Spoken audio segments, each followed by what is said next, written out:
ನೋಡಿ ನೋಡಿ ನೋಡಿ ನೋಡಿ ನೋಡಿ ನೋಡಿ ನೋಡಿ ನೋಡಿ ರಾಜ್ಯಾರೋಷವಾಗಿ ಇವತ್ತು ಎಲ್ಲ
ಸ್ಥಳೀಯವಾಗಿ ಹೇಳಿದಂಥ ವರದಿಗೆ ಅವರು ಕೇಳಿರ್ತೀರಿ. ಆ ಸ್ಥಳೀಯವರು ಹೇಳಿದ ಪ್ರಕಾರ ಅವ್ರ ಪಕ್ಕದಲ್ಲಿ ಆಜುಬಾಜುದಲ್ಲಿ ಅವ್ರ ಜಮೀನಿದೆ ಅಂತ. ಇದು ಸುಮಾರು ವರ್ಷಗಳಿಂದ ಏನು ದೇವರಹಳ್ಳಿ ಸರ್ವೆ ಸಂಬಂಧಪಟ್ಟಂಥ 29 ಸುಮಾರು ವರ್ಷಗಳಿಂದ ನಡೀತಾ ಇದೆ ಅಂತ ನಾವು ಸಂಬಂಧಪಟ್ಟಂಥ ಗಣಿಗಾರಿಕೆಯವರು ಕೂಡ ದೂರು ಕೊಟ್ಟಿದ್ದೀವಿ. ಆ ದೂರು ಕೊಟ್ಟಾಗ ನಾವು 2 ಸರಿಯಿಂದ 3 ಸರಿ ಪೆನಾಲ್ಟಿ ಸಹ ಹಾಕಿದ್ದೀವಿ ಅಂತ ಹೇಳ್ತಾ ಇದ್ದಾರೆ. ಅದ್ರ ಪ್ರಕಾರ ನೋಡಿದರೆ ಇವತ್ತು ಪೆನಾಲ್ಟಿ ಹಾಕಿದರೂ ಕೂಡ ಇವತ್ತು ರಾಜಾರೋಷವಾಗಿ ಇವತ್ತು ಕೋಟ್ಯಾಂತರ ರೂಪಾಯಿ ಬೆಲೆ ಬಾಳುವಂತಹ ಕೋಲಾರ ಜಿಲ್ಲೆಯ ಖನಿಜ ಸಂಪತ್ತನ್ನು ದೋಚಿ ಹೊರ ರಾಜ್ಯಗಳಿಗೆ ಮಾರಾಟ ಮಾಡ್ತಾ ಇದ್ರು ಕೂಡ ಗಣಿಗಾರಿಕೆ ಇರ್ಬೋದು, ಕಂದಾಯ ಇಲಾಖೆ ಇರ್ಬೋದು, ಏನು ಸಂಬಂಧಪಟ್ಟಂಥ ಪೊಲೀಸ್ ಇಲಾಖೆ ಕೂಡ 3 ಕಡೆನೂ ದೂರು ಕೊಟ್ಟಿದ್ದೀವಿ. ದೂರು ಕೊಟ್ಟಿದ್ರೆ ಇದುವರೆಗೂ ಬಂದು ನಿಲ್ಲಿಸಂತಹ ಏನು ಅಕ್ರಮವಾಗಿ ನಡೀತಾ ಇರೋಂಥ ಗಣಿಗಾರಿಕೆಯನ್ನು ನಿಲ್ಸೋಕೆ ಇದುವರೆಗೂ ಇವ್ರು ಯಾರೂ ಪ್ರಯತ್ನ ಪಟ್ಟಿಲ್ಲ ಅಂತಂದರೆ ನಮ್ಗೆ ಕಾಡ್ತಾರ ಸಂಶಯ ಒಂದೇ. ಇಲ್ಲಿ ಏನು ಸಂಬಂಧಪಟ್ಟ ಎಲ್ಲ ಇಲಾಖೆಯವರು ಈ ಅಕ್ರಮ ಗಣಿಗಾರಿಕೆಯಲ್ಲಿ ಭಾಗಿಯಾಗಿದ್ದಾರಾ ಎನ್ನುವುದು ನಮಗೆ ಮೇಲ್ನೋಟ ಕಂಡು ಬರ್ತಾ ಇದೆ. ಏನು ಇವತ್ತು ನಾನು ಇಲ್ಲಿ ಬಂದಿದ್ದ ಉದ್ದೇಶ ಅಂದರೆ ಸ್ಥಳೀಯವಾಗಿ ಇವತ್ತು ಕೋಲಾರ ಜಿಲ್ಲಾಧಿಕಾರಿಗಳವರು ಇಲ್ಲಿ ಬಂದಿದ್ದರು ಅಂತೇಳಿ ನಮ್ಮ ಮಾಹಿತಿ ಬಂದಾಗ ಆ ಮಾಹಿತಿದ ಮೇರೆಗೆ ಜಿಲ್ಲಾಧಿಕಾರಿಗಳನ್ನು ಈ ಸ್ಥಳಕ್ಕೆ ಕರಿಬೇಕಂತ ಹೇಳಿಬಿಟ್ಟು, ಏಕಂತಂದರೆ ಒಂದು 100ರಿಂದ 300 ಮೀಟ್ರ್ ಇರ್ಬೋದು ಏನೋ ಡ್ಯಾಮು.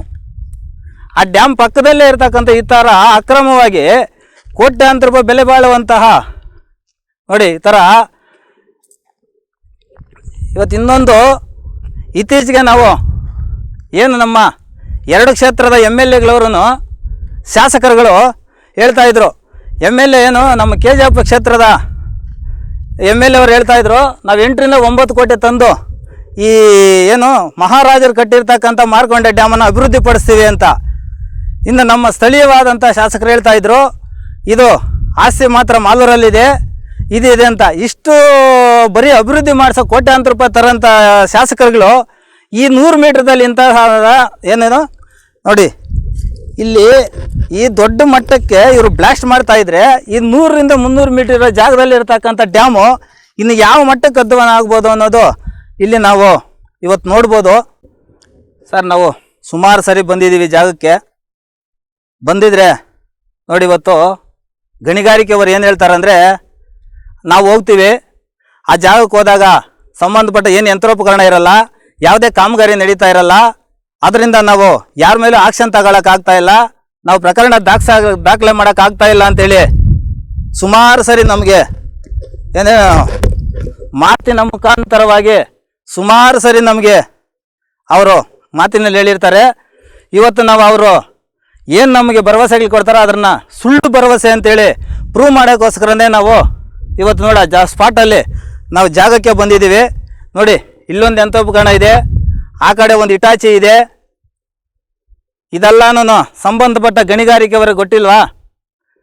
ಏನು ಗಣಿಗಾರಿಕೆ ಸಂಬಂಧಪಟ್ಟಂಥ ಉಪನಿರ್ದೇಶಕರು ಕೋದಂಡರಾಮಯ್ಯನವರು ಇದನ್ನು ಗಮನಿಸಬೇಕು ದಯವಿಟ್ಟು. ಸುಮಾರು ಸರಿ ಹೇಳಿದ್ದೀರಿ ನೀವು, ನಾವು ಹೋಗಿದ್ದೀವಿ, ನಾವು ಆ ಜಾಗದಲ್ಲಿ ಪರಿಶೀಲನೆ ಮಾಡಿದ್ದೀರಿ. ಅಂದರೆ ಗಣಿಗಾರಿಕೆ ನಡೀತಾ ಇರೋದು ನಿಜಾನೇ, ಆದರೆ ಆ ಗಣಿಗಾರಿಕೆ ನಡೆಸ್ತಾ ಇರ್ತಕ್ಕಂಥ ವ್ಯಕ್ತಿಗಳನ್ನ ಹೋದಾಗ ಯಾವುದೂ ಇರಲ್ಲ, ರಾತ್ರಿ ನಡೆಸ್ತಾರ ಅಂತ ಹೇಳ್ಬಿಟ್ಟು ಸುಮಾರು ನಮಗೆ ಮಾಹಿತಿ ಕೊಟ್ಟಿದ್ದಾರೆ. ಆದರೆ ಆ ಮಾಹಿತಿ ಅವ್ರು ನಮ್ಗೆ ಕೊಡ್ತಾ ಇರೋದು ಕಚೇರಿಯಲ್ಲಿ ಕುಂತ್ಕೊಂಡು AC ಕೊಠಡಿಯಲ್ಲಿ ಕುಂತ್ಕೊಂಡು ಸುಳ್ಳು ಮಾಹಿತಿ ಕೊಡ್ತಾ ಇದ್ದಾರೆ. ಆದರೆ ನೋಡಿ ಇಲ್ಲಿ ಇವತ್ತು ಕಾಣಿಸ್ತಾ ಇರಲ್ವಾ, ಇದನ್ನು ನೋಡಲಿ. ಈ ಏನು ಇವತ್ತು ನಾವು ಮೀಡಿಯಾವರ ಸಮೇತ ಬಂದು ಇಲ್ಲಿ ನಾವು ಮಾಡ್ತಾ ಇದ್ದೀವಿ. ಈ ಸಂಬಂಧಪಟ್ಟಂಥ ಎಲ್ಲ ನೋಡಿ ಅವ್ರು ಯಾವ ಕ್ರಮ ಕೈಗೊಳ್ತಾರೆ ಅನ್ನೋದು ನಾವು ಕಾದು ನೋಡಬೇಕಾಗಿದೆ. ಇನ್ನೊಂದು 5 ರಿಂದ 10 ನಿಮಿಷ ನಾವು ಮುಂಚಿತವಾಗಿ ಬಂದಿದ್ರೆ ಜಿಲ್ಲಾಧಿಕಾರಿಗಳನ್ನೇ ಇಲ್ಲಿ ತೋರಿಸ್ಬೋದಾಗಿತ್ತು. ಬಟ್ ಅವ್ರ ಕಾರಣಾಂತರಗಳಿಂದ ನಾವು ಮುಂದೆ ಹೊರಟೋಗಿದ್ದಾರೆ.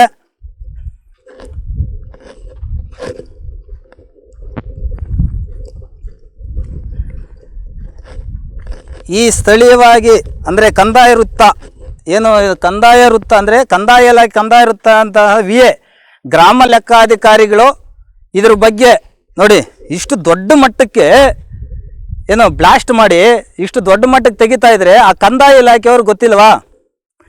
RIV ನಾರಾಯಣ ಸ್ವಾಮಿ ಅನ್ನೋವಂಥವರು ನಾವು ಕರೆ ಮಾಡಿ ಫೋನ್ ಮುಖಾಂತರ ಕೇಳಿದರೆ ಹೌದಾ ದೂರು ಕೊಟ್ಟಿದ್ದೀರಾ, ನಾವು ಹೋಗಿ ನೋಡ್ತೀವಿ ಮಾಡ್ತೀವಿ ಅಂತ ಸುಮಾರು 1 ತಿಂಗಳಾಗಿದೆ. ನಾನು ಏನೋ ಮಾಸ್ತಿ ನಾಡ ಕಚೇರಿ ಉಪ ತಹಸೀಲ್ದಾರ್ಗೆ ದೂರು ಕೊಟ್ಟು 1 ತಿಂಗಳಾಗಿದೆ. ಇದುವರೆಗೂ ಯಾವೊಬ್ಬ RIVA ಉಪ ತಹಸೀಲ್ದಾರ್ ಕೂಡ ಈ ಸ್ಥಳಕ್ಕೆ ಬಂದು ನೋಡಿದ್ದಾರಾ? ನೋಡಿ ಇವತ್ತು ನಾವು ಬಂದು ಫಸ್ಟ್ ಟೈಮ್ ನನ್ನ ಹತ್ರ ಮೊದಲದಿಂದ ವಿಡಿಯೋ ಇದೆ. ಇವತ್ತೇನು ಇಲ್ಲಿ ಸುಮಾರು ಒಂದು 20 ಅಡಿ ಆಗೋಷ್ಟು ಇವರು 2 ಕಿತ್ತಿದ್ದಾರೆ. ಅದು ಇಲ್ಲಿನಿಂದ ಅವರು ಮತ್ತೆ ಶುರು ಮಾಡಿದ್ದಾರೆ ನಾನು ದೂರು ಕೊಟ್ಟ ಮೇಲೆ. ಆದರೆ ಇಲ್ಲಿಗೆ ಯಾರೂ ಬರ್ತಾ ಇಲ್ಲ. ಇದನ್ನು ನನಗೆ ಈ ರೀತಿ ನೋಡ್ತಾ ಇದ್ದಾಗ ಸ್ಥಳೀಯವಾಗಿ ಹೇಳೋರಂತ ನೋಡಿದರೆ ಅಂದರೆ ಅವರು ಪರ್ಮಿಷನ್ ತಗೊಂಡಿದ್ದಾರೆ, ಅವ್ರ ಅನುಮತಿ ಪಡೆದು ಮಾಡ್ತಾ ಇದ್ದಾರೆ ಅನ್ನೋಂಥ ಕೆಲವು ಮಾತುಗಳನ್ನು ನಾವಿಲ್ಲಿ ಕೇಳಿಪಟ್ಟಿವಿ. ನಾನು ಸಂಬಂಧಪಟ್ಟ ಇಲಾಖೆ ಅಧಿಕಾರಿಗಳಿಂದ ಕೇಳಿದಾಗ ಈಗೂ ದೂರು ಕೊಟ್ಟಿದ್ದೀನಿ, ಈಗೂ ದೂರವಾಣಿ ಕರೆ ಥರ ಅವ್ರು ಮಾಡಿದ್ದೀವಿ, ನಾವು 2 ಸರಿ ಅವ್ರಿಗೆ ಪೆನಾಲ್ಟಿ ಹಾಕಿದ್ದೀವಿ, ಯಾವುದೇ ರೀತಿಯಾದಂಥ ಅನುಮತಿ ಕೊಟ್ಟಿಲ್ಲ ಅನ್ನೋಂಥ ಉತ್ತರನೂ ನಮ್ಮ ಹತ್ರ ಇದೆ. ಅದೇ ಇಷ್ಟು ದೊಡ್ಡ ಮಟ್ಟಕ್ಕೆ ನಡೀತಾ ಇರುವಾಗ ಕಂದಾಯ ಇಲಾಖೆ, ಗಣಿ ಮತ್ತು ಭೂವಿಜ್ಞಾನ ಇಲಾಖೆ ಹಾಗೂ ಸಂಬಂಧಪಟ್ಟ ಸ್ಥಳೀಯವಾಗಿರತಕ್ಕಂಥ ಪೊಲೀಸ್ ಅಧಿಕಾರಿಗಳು ಕೂಡ ಈ ಅಕ್ರಮ ಗಣಿಗಾರಿಕೆಯಲ್ಲಿ ಭಾಗಿಯಾಗಿದ್ದಾರೆ ಅಂತ ನಾನು ಈ ಮಾಧ್ಯಮಗಳ ಮುಖಾಂತರ ನಾನು ಹೇಳಲು ಕೂಡ ಇಚ್ಛೆಪಡಿಸ್ತಾ ಇದ್ದೀನಿ. ಇನ್ನು ಮುಂದೆ ಏನಾಗುತ್ತೋ, ಮುಂದಿನ ಅಧಿಕಾರಿಗಳು ಯಾವ ಕ್ರಮ ಕೈಗೊಳ್ತಾರೋ ಕಾದು ನೋಡಬೇಕಾಗಿದೆ. ನೋಡಿ ನೋಡಿ ನೋಡಿ ನೋಡಿ ನೋಡಿ ನೋಡಿ ನೋಡಿ ರಾಜ್ಯಾರೋಷವಾಗಿ